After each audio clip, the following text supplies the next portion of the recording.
बाइकको मोडिफाई हामीले थुप्रै देखेको पनि छौँ र आफू पनि मोडिफाईहरू गरिरहेको हुन्छौँ होइन। तर आज चाहिँ म मेरो बाइकमा यो अल्फा H1 को जुन रेगाहरू छ नि यसमा चाहिँ म केही चेन्जेसहरू अलिक लुक्स बवाल देखेस् भनेर चाहिँ यसमा कलर फिलअप गर्न लागिरहेको छु, भर्न लागिरहेको छु। अनि यस्तो राम्रो देखिन्छ भनेर चाहिँ हाल्नु आँटेको होइन।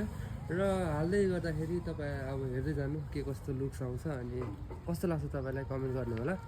ल अब हाल्न गएँ है त।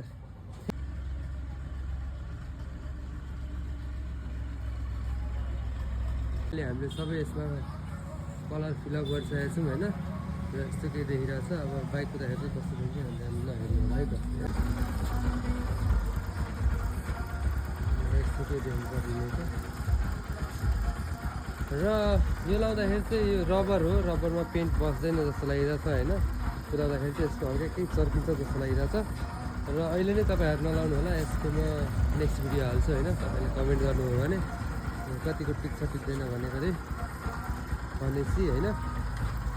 र आजको लागि यति नै। भिडियो मन पर्ने लाइक सेयर कमेन्ट गर्नु होला। च्यानलमा नयाँ हुनुहुन्छ भने फलो गर्नु होला।